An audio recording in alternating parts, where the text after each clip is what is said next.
एक समय जब माता पार्वती मानसरोवर में स्नान कर रही थी, तब उन्होंने स्नान स्थल पर कोई आन सके इस हेतु अपनी माया से गणेश को जन्म देकर बाल गणेश को पहरा देने के लिए नियुक्त कर दिया। इसी दौरान भगवान शिव उधर आ जाते हैं। गणेश जी उन्हें रोक कर कहते हैं कि आप उधर नहीं जा सकते हैं। यह सुनकर भगवान शिव क्रोधित हो जाते हैं और गणेश जी को रास्ते से हटने का कहते हैं, किंतु गणेश जी अड़े रहते हैं।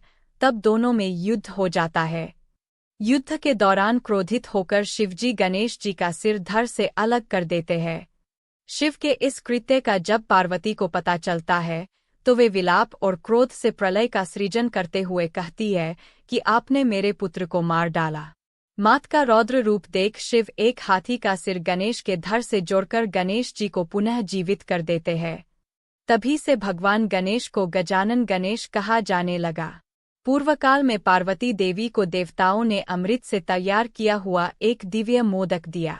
मोदक देखकर दोनों बालक कार्तिकेय तथा गणेश मात से मांगने लगे। तब माता ने मोदक के महत्व का वर्णन कर कहा, तुमसे जो धर्माचरण के द्वारा श्रेष्ठता प्राप्त करके सर्वप्रथम सभी तीर्थों का भ्रमण कर आएगा, उसी को मैं यह मोदक दूंगी।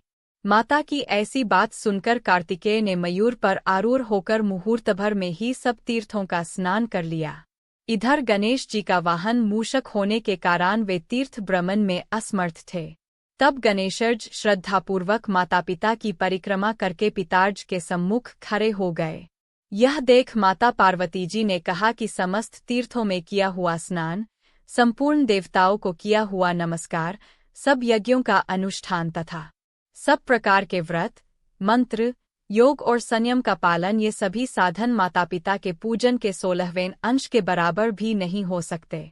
इसलिए यह गणेश सैकड़ों पुत्रों और सैकड़ों गणों से भी बढ़कर है। अतः यह मोदक मैं गणेश को ही अर्पण करती हूँ।